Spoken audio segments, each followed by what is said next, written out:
Olá, gente amiga que segue o canal Decote. Hoje nós vamos falar de um assunto que é de interesse da grande maioria das pessoas, que é reprodução humana. Afinal de contas, nós somos fruto dela. Eu vou conversar com o Dr. Marcos Moura, que é um grande especialista nesse assunto e atende muitas pessoas, casais homoafetivos, enfim, é uma gama de gente querendo ter filho no mundo de hoje. Tudo bem, Dr. Marcos? Prazer em tê-lo aqui no canal Decote. Bom dia, Érica. O prazer é todo meu falar sobre um assunto tão importante como esse. É verdade. Então, a primeira pergunta aqui que me vem à cabeça é o seguinte: por que as pessoas parece que estão cada vez mais interessadas em ter filhos, né? E também existe uma contrapartida aí de muitos casais que nem passa pela cabeça ter filhos. Exato, existem os dois lados opostos, né? Tanto casais que optam por não ter filhos, como aqueles casais que querem filhos e não conseguem. Também o extremo, que é a obsessão por ter filho, não é bom. Mas o que tem feito essa procura ser cada vez maior, uma dos grandes responsáveis são vocês. Ou seja, a mídia divulgando, a mídia informando quais são as possibilidades, e isso é que tem feito a procura aumentar, sim. E quais são as possibilidades? O que é a reprodução humana hoje, a reprodução assistida, né? Ela oferece, por exemplo, para casais que querem ter filhos e não conseguem. Veja bem, Érica, eu digo que para a gente ter um ser humano, nós precisamos, a grosso modo, nós precisamos de um óvulo, de um espermatozoide e de um útero. Então, reunindo essas três condições, é possível uma gestação. Então, casais que não ovulam podem, aliás, mulheres que não ovulam elas podem hoje recorrer a medicações e passam a ovular. Se o útero tiver dificuldades, como uma laqueadura, etc., também existem alternativas. Então, basicamente, as possibilidades são a inseminação intraútero, ou seja, você adquirir sêmen, seja do parceiro, seja de um banco de sêmen, e colocar no útero da mulher quando ela estiver ovulando. E a outra alternativa é a fertilização in vitro, ou seja, fazer esse encontro do óvulo com o espermatozoide no laboratório e aí colocar no útero. Você veja que nós estamos falando de espermatozoide, óvulo, eu não estou falando de homem e mulher. Sim, exato. Que é a matéria-prima para a gente reproduzir, não é? Não é mais o homem ou a mulher. Agora, os casais homoafetivos, por exemplo, tem muita gente querendo e procurando, né, o recurso da fertilização assistida. Nós temos duas situações em relação aos casais homoafetivos que tem alguma coisa em particular, mas mais ou menos. O casal homoafetivo feminino, ou seja, nós temos duas mulheres. Então você veja que nós já temos aí das três situações, nós já temos aí o óvulo e temos o útero. Só está faltando o espermatozoide. Sim. Então um casal homoafetivo feminino, a mulher pode engravidar recorrendo a um banco de sêmen. E existe hoje uma possibilidade bastante legal, que é você pegar o óvulo da mulher A, fertilizar com o espermatozoide do banco de sêmen e colocar esse embrião na mulher B. Então nós teremos aí o nascimento de uma criança com duas mães, uma que cedeu o óvulo e a outra que gestou. Olha só que interessante. Já nos casais homoafetivos masculinos, nós só temos uma das três situações, que é o espermatozoide. Nós vamos precisar de um útero e de um óvulo. O óvulo, tudo bem, a gente pode recorrer a banco de óvulos, a doação de óvulo, mas nós vamos precisar de um útero. Então, além da questão da doação de óvulo, nós vamos precisar de uma parente para gestar essa criança. Tem que ser uma parente de um dos dois. Sim. E isso é algo regulamentado pelo Conselho Federal de Medicina.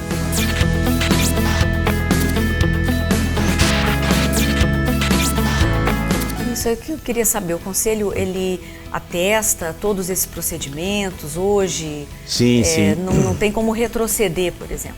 Não, porque existe uma discussão, né? Sim, sim. Nós vivemos numa sociedade homofóbica, né? E, assim, temos alguns governantes que são contrários à relação homoafetiva, mas está tudo regulamentado. Você sabe que nos primórdios da reprodução assistida, lá nos 1980 e pouco, não havia nada que regulamentasse, não havia nenhuma recomendação, vamos dizer assim, né? Mas o Conselho Federal de Medicina, ele tem esse papel muito importante, que ele passou a regulamentar, ou seja, passou a ditar regras. o que pode e o que não pode ser feito. Então existem algumas situações bastante comuns, com bastante frequência eu recebo casais em que a mulher não tem óvulos e ela fala, mas a minha irmã se dispôs a doar o óvulo para mim. Isso é proibido. Então essas pequenas nuances, o Conselho Federal de Medicina, ele se adiantou. Isso é um avanço para o Brasil isso, doutor Marcos? Com certeza, com certeza. Os demais países trabalham dessa maneira ou não? Sim. Lógico que há diferenças em relação ao que o Conselho brasileiro dita e outros conselhos de outros países. Mas sim, existem normas em outros países também. E nesse aspecto o Brasil está de parabéns. Agora, esses casais que têm verdadeira loucura por ter filhos, né? Uma coisa obsessiva, como nós comentávamos aqui no início da entrevista. Como é que lida com isso? Existem situações em que nós não somos deuses. Eu não sou Deus, eu não fabrico vida. Não é a menina do laboratório que vai fabricar um embrião. Então nós temos os nossos limites. Existem situações em que, por mais que você tente, você usa as técnicas mais modernas, a mulher não consegue engravidar. Então eu sempre digo aos casais que é importante eles saberem qual é o limite, não ultrapassar esse limite, que isso pode começar a afetar até mesmo o relacionamento do casal. Ou seja, ter filhos se tornar uma obsessão não é saudável, não é bom. A quem você indica a fertilização assistida? Que tipo de casal? Sim. Quer dizer, uma coisa saudável, uma relação bacana, né? A quem é indicado? Na verdade, todo casal que chega um determinado momento que o casal fala, agora é a hora de ter filho, a gente quer. Então eles entram em acordo e eles começam as tentativas. Então a tentativa, naturalmente, para se obter um filho depois de um ano, caso não haja sucesso na gestação, é legal essa mulher procurar o seu ginecologista, o homem procurar o urologista, que na grande maioria das vezes pode ser resolvida num consultório de um ginecologista ou de um urologista. Caso a causa seja a causa mais importante, aí ele recorre a um centro de reprodução. Tá certo. Mas esperar um ano. Também não ter essa obsessão de, eu vou tentar filho e 1 mês, 2 meses não deu certo, pronto, eu já sou infértil.